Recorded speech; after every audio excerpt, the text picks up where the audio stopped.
welcome home Herman and Lucy from their long trip. 1953, visiting California and Phoenix.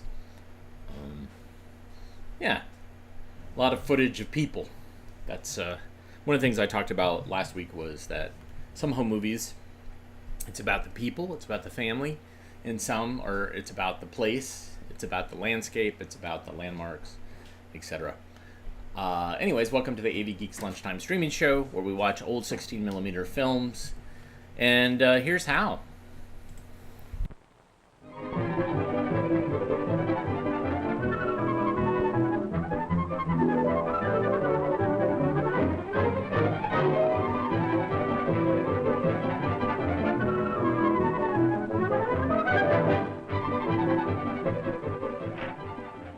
How do you do, neighbors? I'm your old friend, Norman Brokenshire. You know, I'd like to show you some of the little tricks that will make your living room or any other room so much more colorful and so much more attractive. You know, so often our rooms have problems that color and paint can solve as easy as that. And yet paint costs so little and gives so much pleasure and satisfaction. Suppose, for example, the ceiling seems too low. You can make it seem higher simply by painting it a lighter color. On the other hand, if it seems too high, you can paint it the same color as the walls. See how that ceiling comes down. Another way is to carry the ceiling color down the wall several inches. The eye accepts the dividing line as the ceiling height.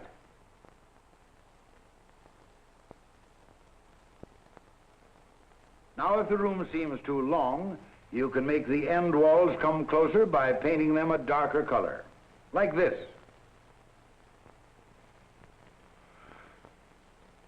On the other hand, you can apparently lengthen the room by painting the end walls a lighter color than the others. Yes, neighbors, a little paint in the right place will do wonders for your room. And the most remarkable thing about paints today is that they're so mighty easy to apply. And paint for the average room costs less than $10. Now, let me show you how you can make your painting go even faster. Whether you're going to use the 4-inch brush or the roller coater, the principle is the same. First, we do what they call cut in. We use a small brush and we cut in around the edges of the trim. That means around the windows, around the doors, on top of the baseboard, and in the corners. You know that it's very simple to cut in and very pleasant.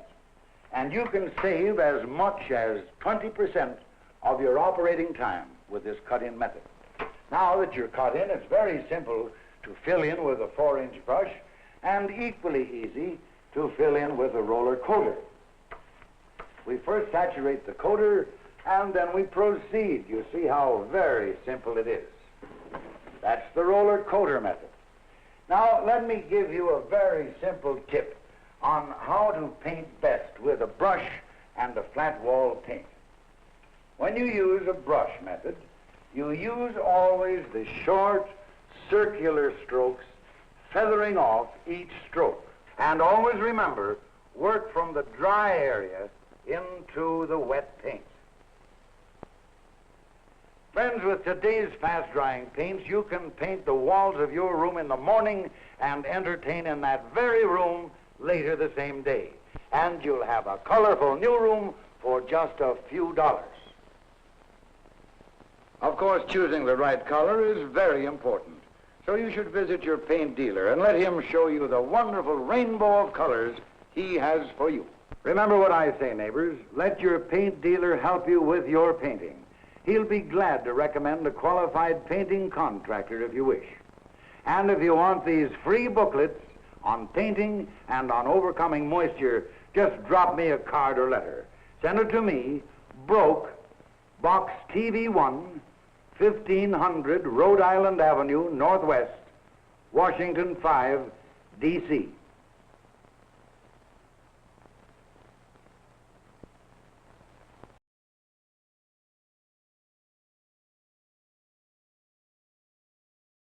broke. All right. So behind me, that was great. I guess that was a little thing they would show on television. It was essentially an ad for Sherwin-Williams. And I guarantee you, painting in the morning and then having a party later in the afternoon would not work. It'd be like, what's that smell? Like, don't touch that. That's still drying. All right, so behind me I have a film scanner, and we're going to watch a film brought to us by AIT. And I think it's Canadian, but it's not National Film Board of Canada, so I feel like I'm going to be safe in showing this. But who knows? We'll see what happens. This is Give, Take, You Choose. Enjoy.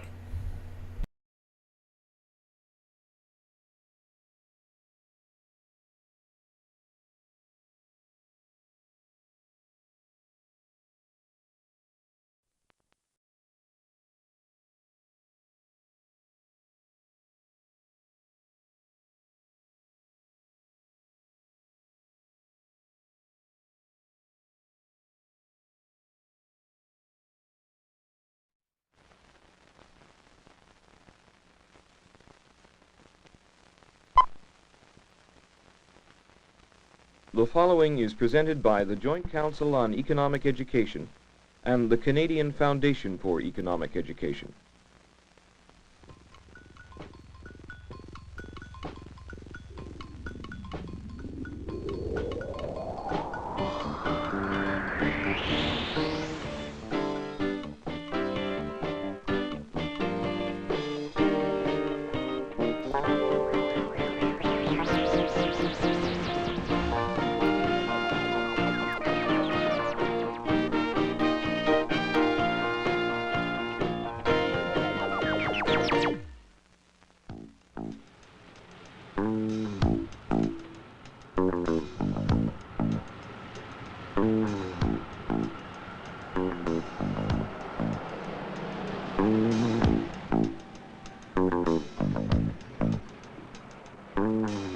And we'd only have about a week to do it. Anyway, I told Mrs. Schultz that we'd be there really soon.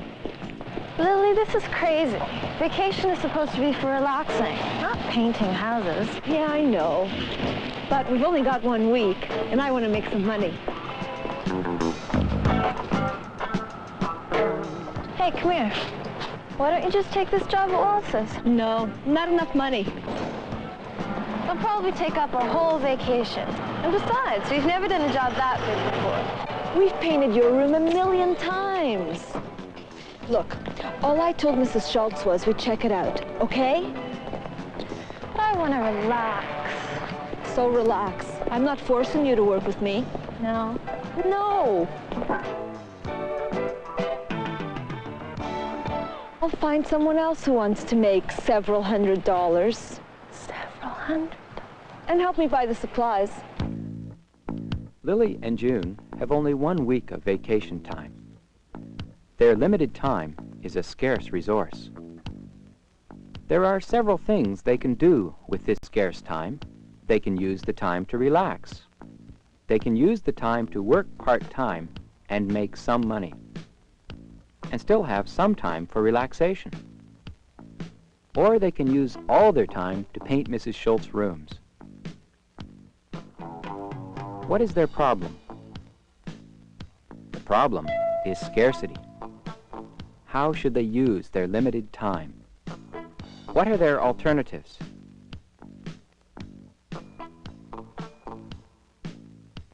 No work, some work, all work.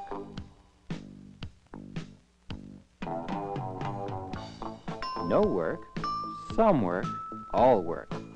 What's important to them? What are their criteria? To relax or to make money? A decision-making chart can help solve the problem.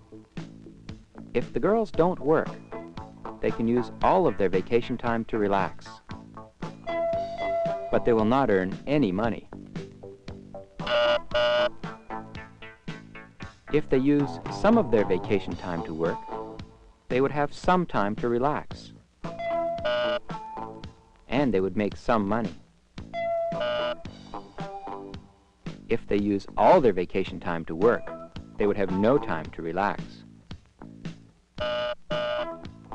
But would make lots of money.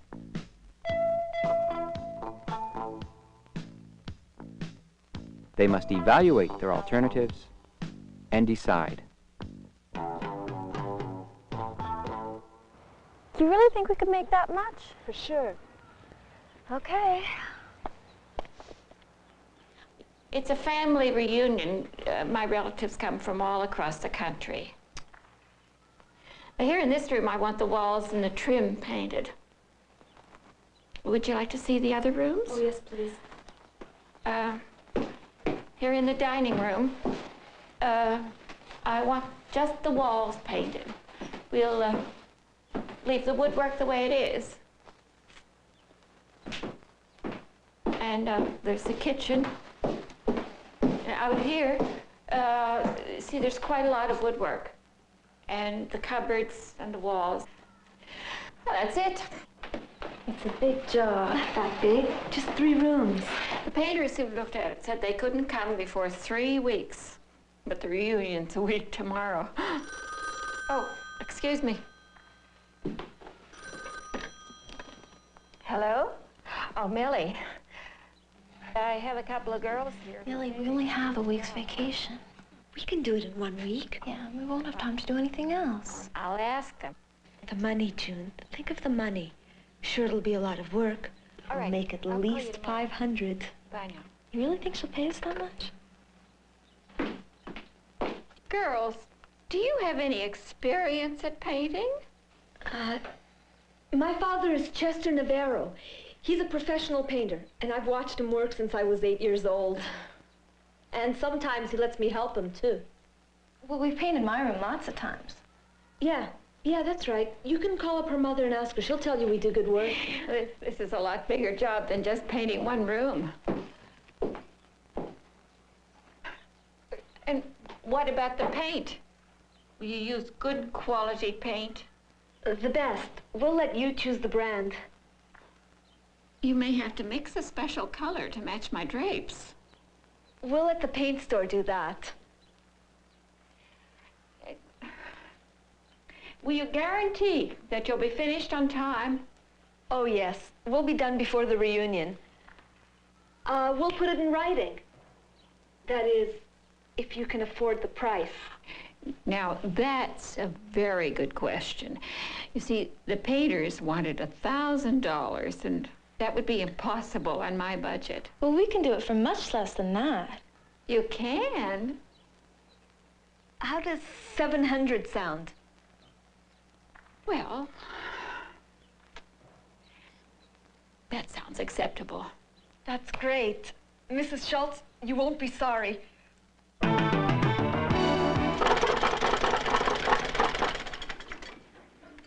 There we go. That should do it. Great. Your dad does know about this, doesn't he? He'll like the idea that I'm making money instead of spending it. Well, we've already spent about $200 on paint brushes and tools. Oh, I didn't think it would cost that much. But look, after Mrs. Schultz pays us, we'll still make $500. Oh, yeah? Well, you can show that to him now. Lily, Mrs. Schultz phoned me to check up on you. I think you should give back the paint and tell her you can do the job. She can't do that. Why not? Well, I've already mixed this paint. It's a special color. This is wrong. You never before did such a big painting job. We have a contract. And I've given Mrs. Schultz my word as a Navarro. Yeah, we're gonna do it. Where'd you get the money to pay for this? June and I took it out of our savings. But how do you know you're going to make some money? Painting takes a lot of time and a lot of materials. We will. But what if you don't? We will. We've given our word, Dad.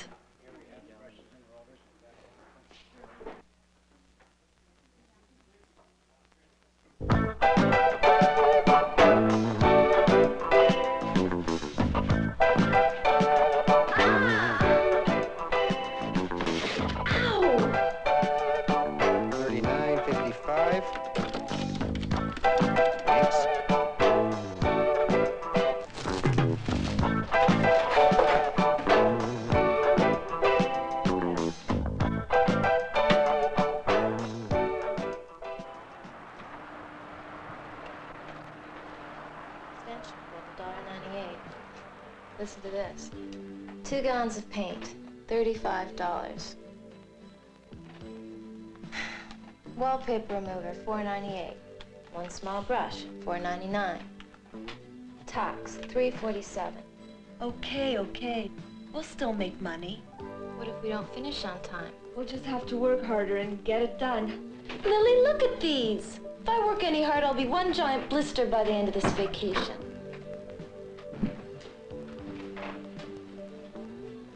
It's harder than you thought, eh? Much harder, Mr. Navarro. You should see this place. It's huge. Lily, we could use some advice, don't you think? She doesn't want my help. Well, I'm asking you, as a professional, would you come look at the Schultz's place and tell us how we're doing?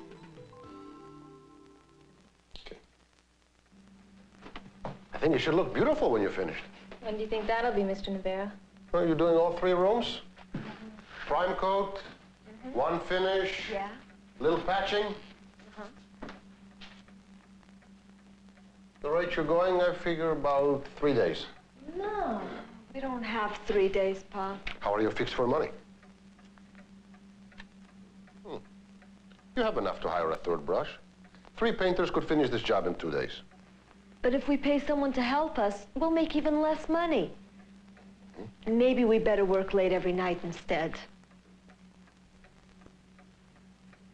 Okay, let's see if we can straighten up this thing. Look it.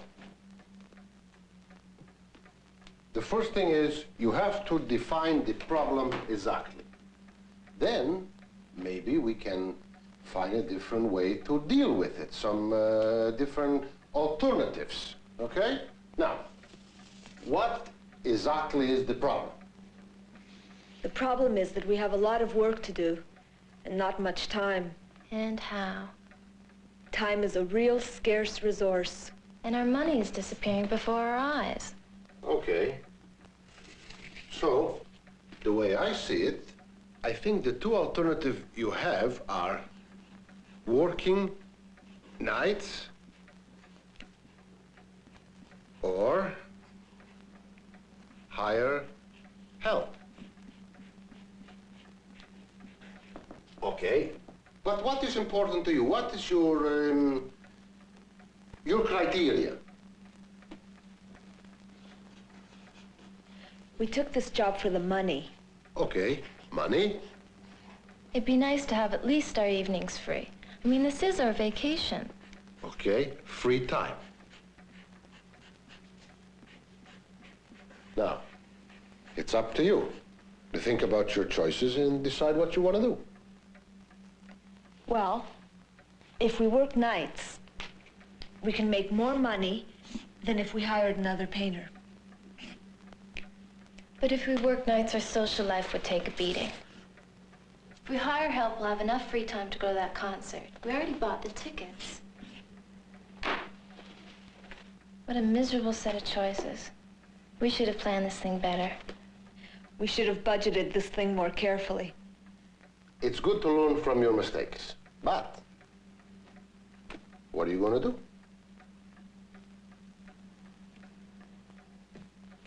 Could you recommend a painter for us? Well, I know a good one. At a fair price.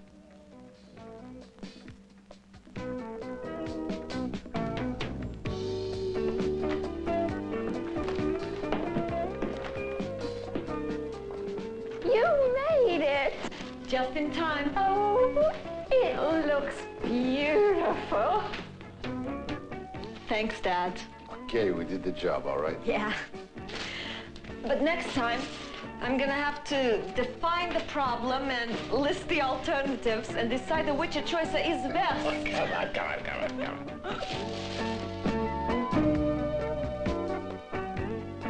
Girls, you did a lovely job. The place is beautiful. I'd like to have my new apartment painted this summer. What about it?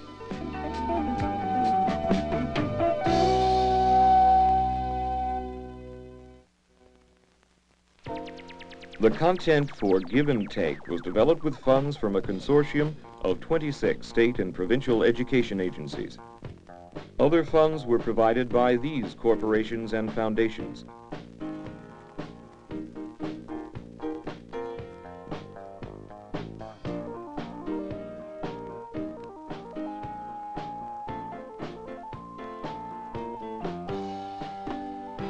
Additional support was provided by the Office of Consumers Education, U.S. Department of Education.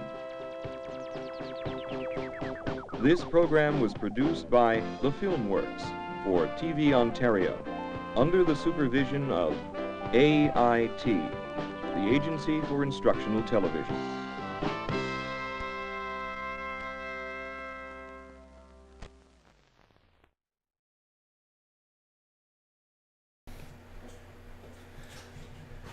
Kind of a sitcom about personal finance and economics and making decisions with some characters, some real characters. I love it. Now it's time to learn about iron, a product of a blast furnace. Enjoy.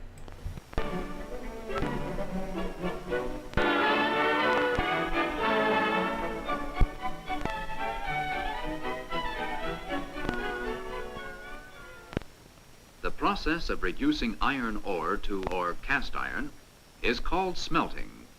Iron ore is smelted in a huge cylindrical tower called a blast furnace. Here is a blast furnace and the stoves for heating air used in the furnace. Compare the size of the furnace with the railroad cars in the foreground.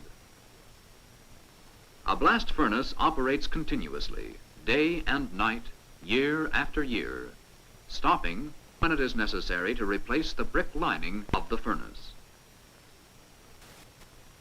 This diagram will help us to understand what happens inside the blast furnace. Raw materials brought to the top of the furnace by a skip car are dumped into the furnace in alternate layers: a layer of iron ore, a layer of coke, a layer of limestone, and so on. 3 large brick-lined stoves on the right are used to heat air, which is blown into the furnace at the bottom. Around the base of the furnace is a huge pipe called the bustle pipe, which carries hot air from the stoves to the base of the furnace. Hot air is blown into the furnace through nozzles or blowpipes. This blast of hot air makes the coke burn at high temperatures, forming carbon monoxide. This superheated gas rises through the blast furnace charge, separating oxygen from the iron ore. High temperatures melt the iron, which collects at the bottom of the furnace. The limestone also melts and combines with impurities in the ore, forming slag, which floats on the top of the molten iron.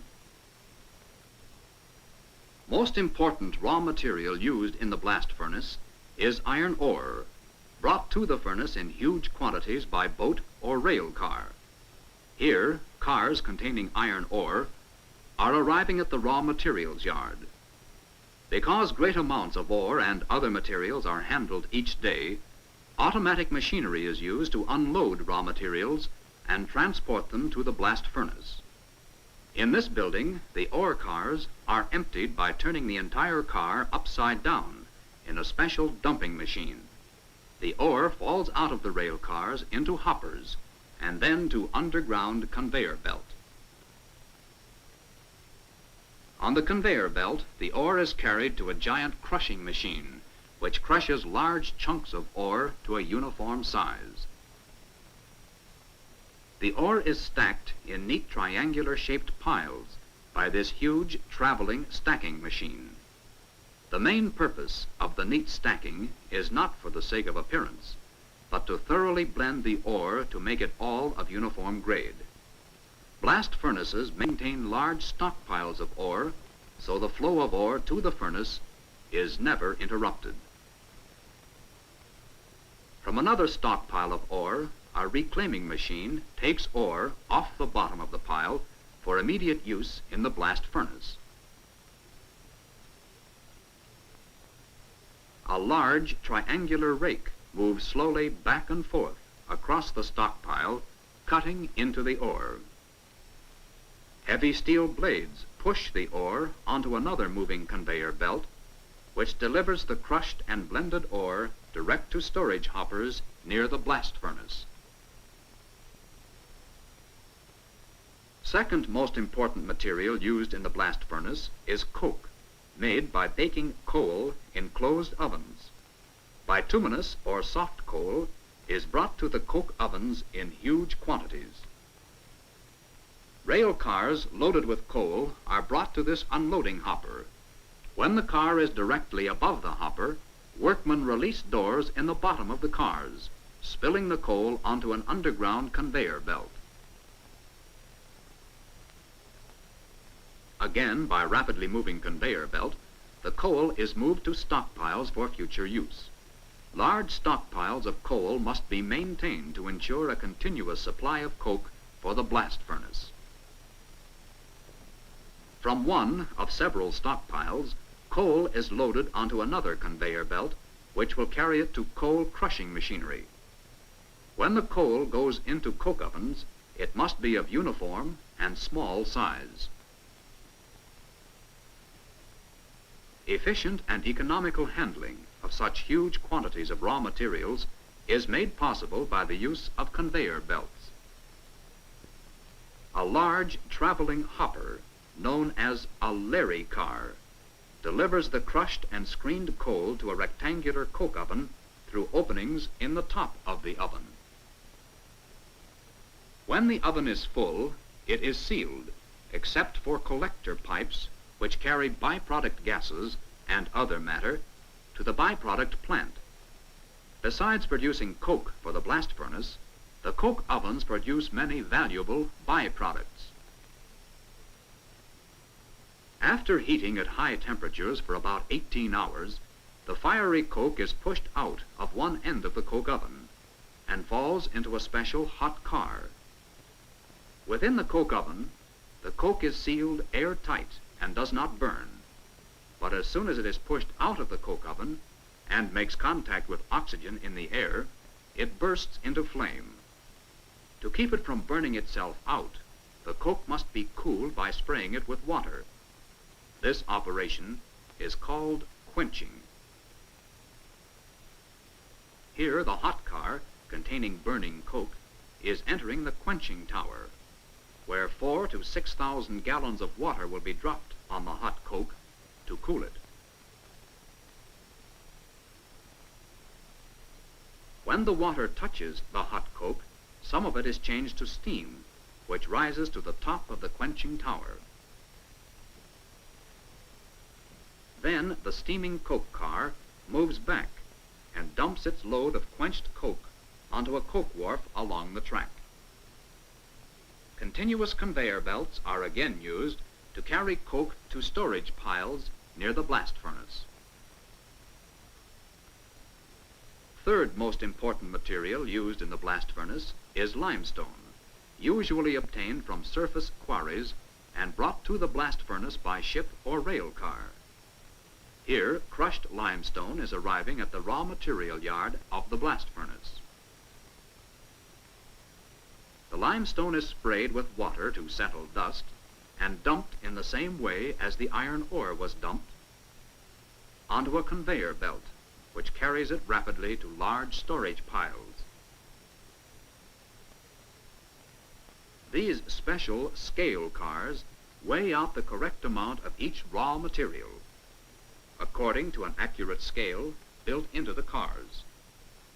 By exact analysis and accurate weighing of the raw materials, the operator of a blast furnace can produce pig iron exactly as required for making steel. After weighing, raw material is dumped into a skip car, which carries it to the top of the blast furnace.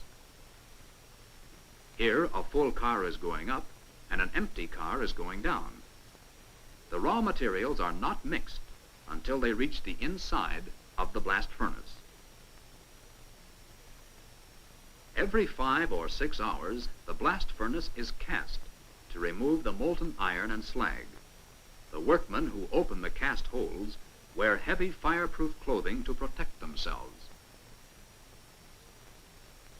When the furnace is cast, about 250 tons of liquid iron flow from the great furnace.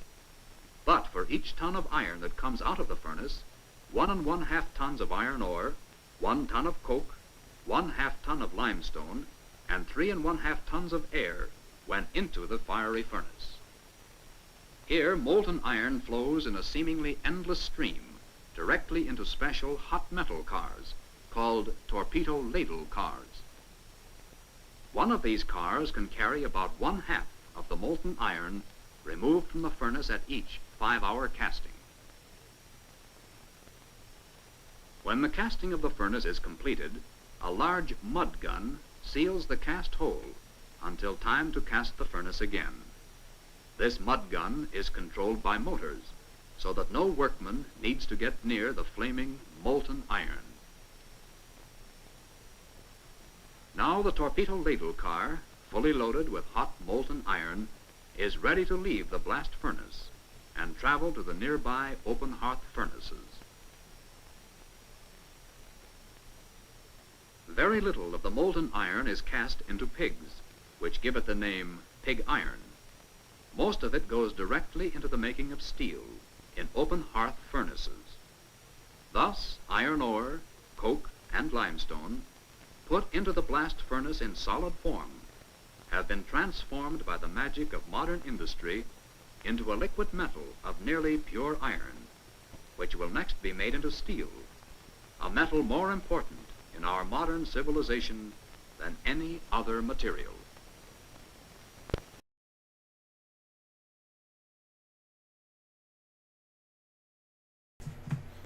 Oh yeah, well, now it's time to see how they make coffee. Coffee from Brazil to you.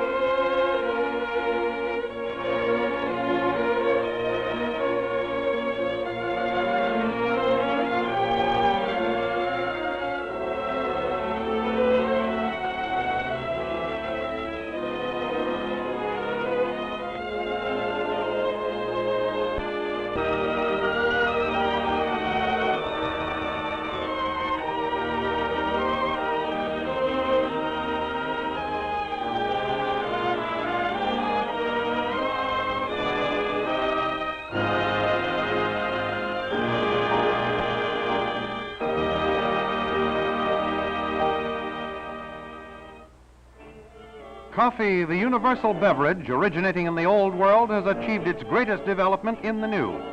It is grown in most of the countries of Central and South America, and Brazil is the greatest producer. The principal coffee-growing states are Sao Paulo, Minas Gerais, Rio de Janeiro, and Paraná.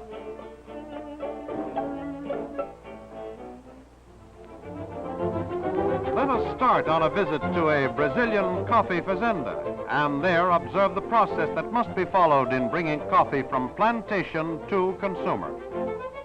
We enter at the great coffee port of Santos.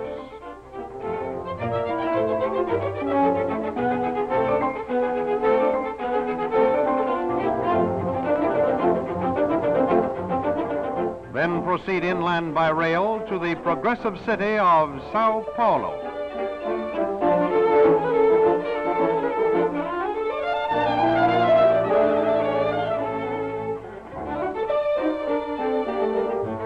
And continue our journey westward to Brazil's great coffee-growing area, the Central Mountain Plateau. Here, huge estates containing millions of trees are devoted to coffee growing. It takes many years and a great deal of painstaking work to produce a plantation like this. For when a new plantation is developed, the area selected first must be cleared of trees and underbrush. Plantation workers cut the underbrush down, and the trees and brush are permitted to dry, and the area is finally cleared by burning.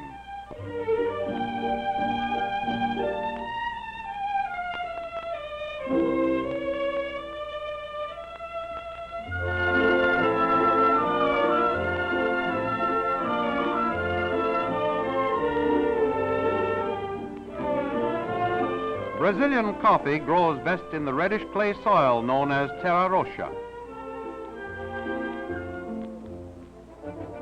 Brazilian coffee is grown from seed planted in large shaded nurseries. The seeds for planting are chosen from specially selected coffee trees 7 or 8 years old.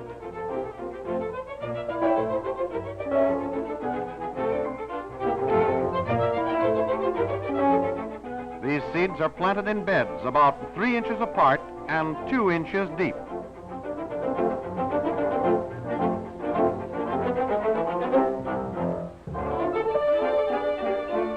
The seeds germinate in about 8 weeks. When the plants reach a height of 8 inches, they are transplanted to a new bed. At 6 months, they are again transplanted into loose baskets. And at 18 months, the plants are ready for permanent planting. Coffee plantations are usually laid out with trees planted 10 feet apart in each direction, resulting in approximately 450 trees to the acre. The 18-month-old tree, basket included, is planted in a hole about 2 feet deep.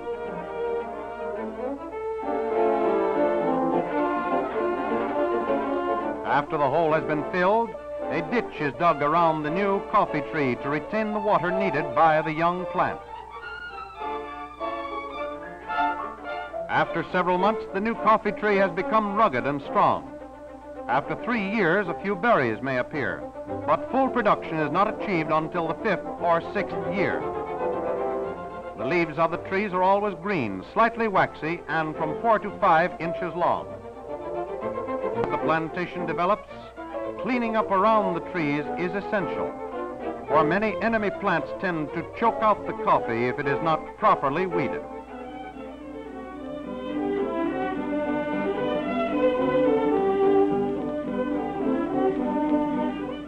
In time also, fertilizer must be added to replenish the supply of food the coffee tree exacts from the soil. The coffee trees blossom during August, September, and October. The white flowers cling closely to the stems of the trees, turning the plantation into a sea of white. And here is a fully developed coffee tree, ready to yield its product. The berries of a coffee tree are first green, then yellow, then red, somewhat resembling ripe cherries. In stripping a tree of its berries, a piece of canvas is placed on the ground to catch the berries as they fall.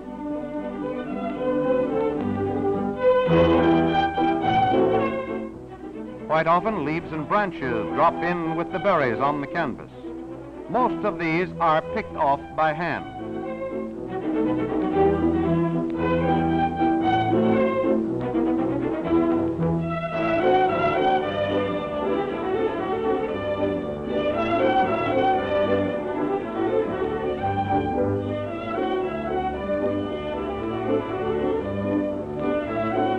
The balance are eliminated by a quick toss, and the picker has only the clean berries left in her sieve.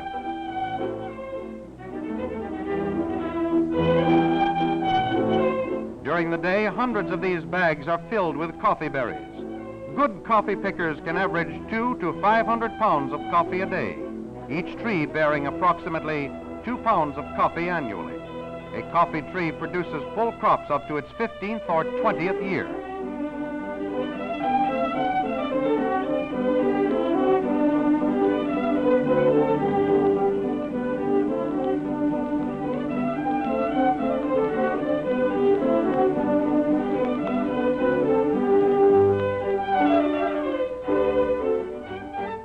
Wagons loaded with bags of freshly picked coffee arrive at the large storage tanks near the plantation headquarters, where they pause to allow the workers to unload their burden of brownish red berries.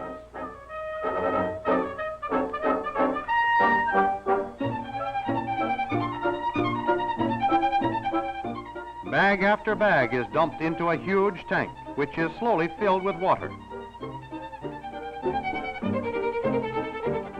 When the tank is full, the berries are floated to the nearby washing tanks by means of an intricate system of small canals.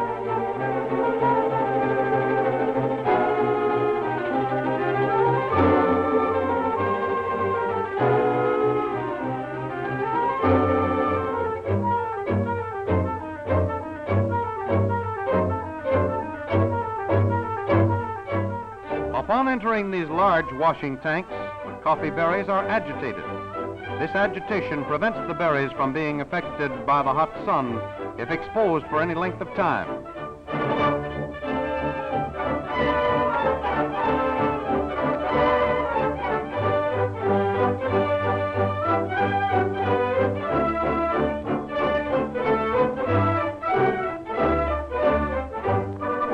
After the berries have been allowed to soak for a sufficient period, they are sluiced to the rotary washer, where they undergo a vigorous washing process. This process removes grit and other foreign substances from the outer cover of the coffee bean.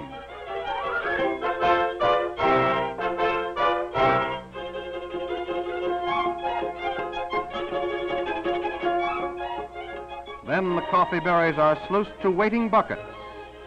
It is now ready for drying.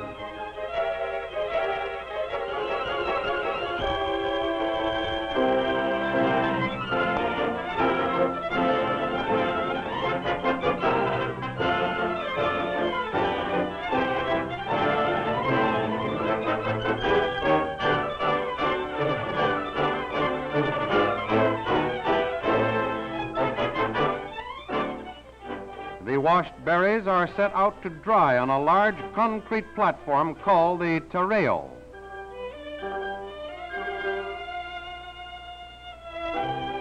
This is also a long process requiring about 3 weeks of dry weather.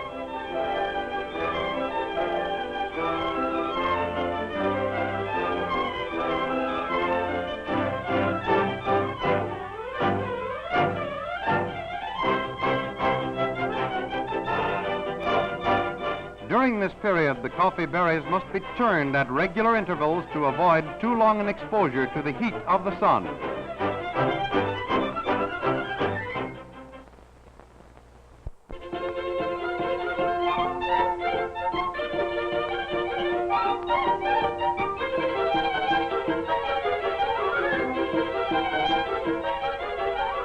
During this sun-drying period, great care is taken to protect the coffee berries from dampness and possible rain. They are raked into piles at the end of each day.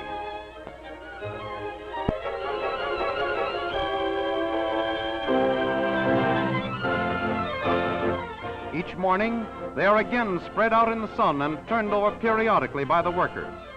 Once this drying process has been completed, the coffee bean is ready to be separated from its outer protective covering. Most plantations in Brazil maintain their own hulling and processing plants.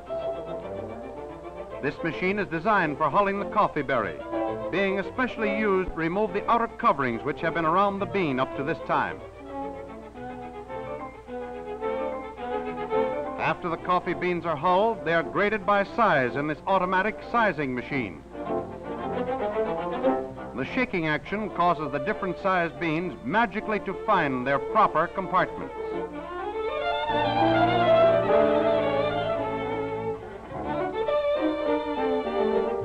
Even in this day of modern machinery, a further inspection of the coffee by keen-eyed girls is made.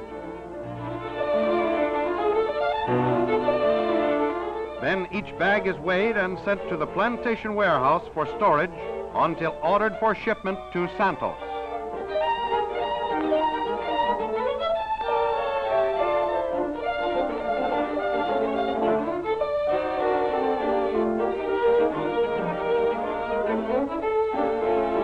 On receipt of shipping orders, the coffee is loaded into trucks for transportation to nearby railroads, where it is dispatched to Santos, the coffee shipping port of Brazil.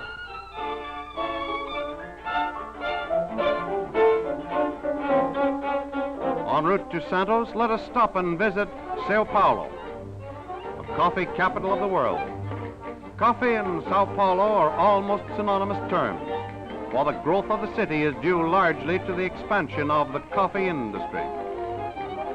Modern skyscrapers dot the horizon of this metropolis of South America.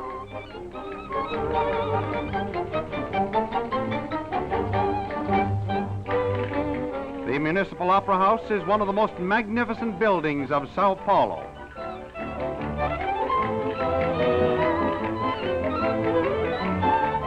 The the famous Ipiranga Museum, once the home of the emperors of Brazil.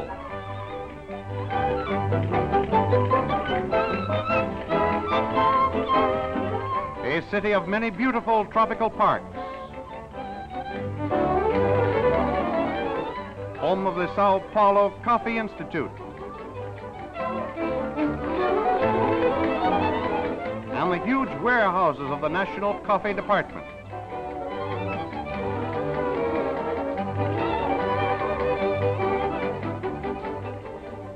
Santos, the greatest coffee shipping port of the world, through which pass more than 1.5 billion pounds of coffee every year.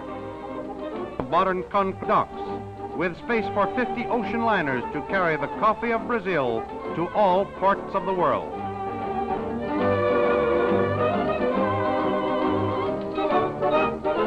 The Santos Coffee Exchange is the heart of the business life of the greatest coffee exporting city in the world.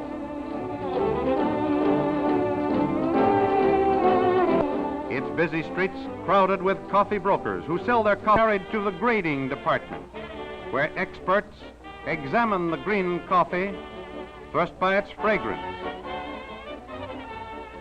then by its appearance, and also by the number of imperfections found in the sample.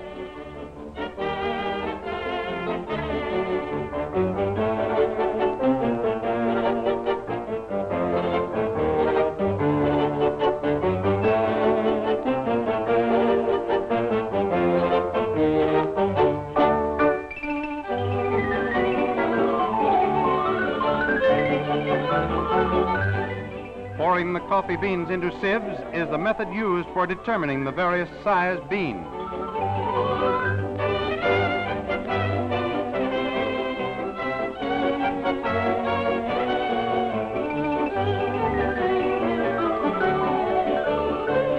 Small lots of the coffee are then roasted, and each sample is tasted to determine its flavor characteristics exactly.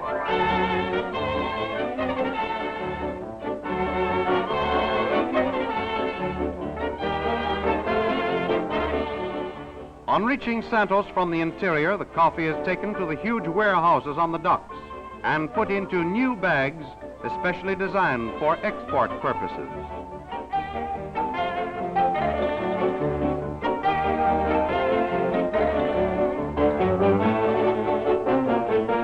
Truckload after truckload of coffee finds its way through the busy streets to the docks and waiting ships.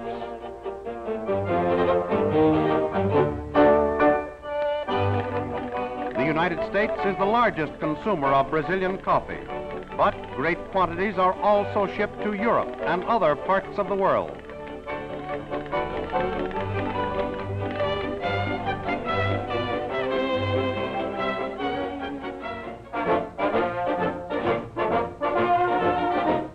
The signal for departure given, the ship leaves port. At sea, special care is taken to ventilate the holds where the bags of coffee are stored. The temperature always averages 80 degrees.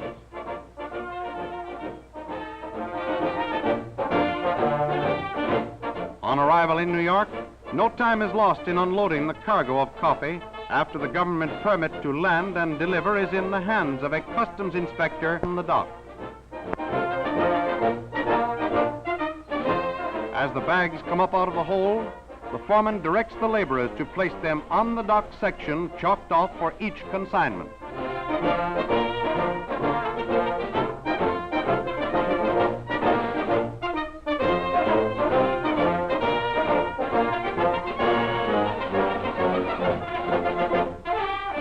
The coffee again is sampled on arrival in New York. The importer takes samples of several bags of the new shipment. The new shipment of coffee is transferred to the roasting plant, where automatic machinery lifts the bags to the large storage room.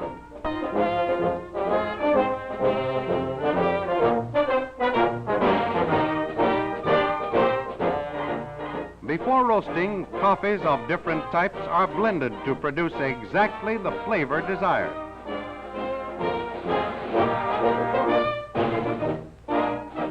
Different brands, of course, use different blends. Automatic machinery mixes the coffees together thoroughly.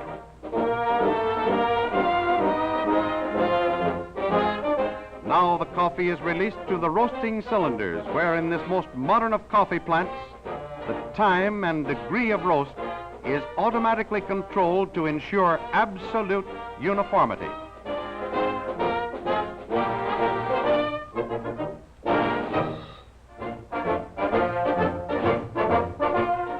Properly roasted, the coffee is discharged into cooling pans, where the coffee is constantly stirred, allowing it to cool before releasing it to be packaged. By means of automatic weighing, packaging, and sealing machinery, the coffee is placed in bags, still in the bean, so that all its freshness is retained to be delivered to the consumer. Thousands upon thousands of bags of coffee are packaged and shipped from this roasting plant to meet the demand for coffee by millions of people every day. Coffee is one of the principal products of the Americas, a delightful beverage enjoyed by millions the world over.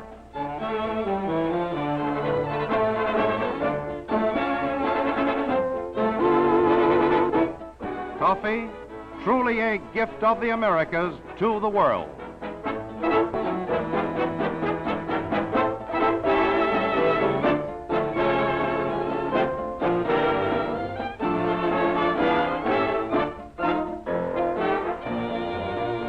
This educational picture is presented by the Pan American Union, the international organization of the 21 American republics. For additional films or information regarding the republics of the American continent, write to the Pan American Union, Washington, D.C.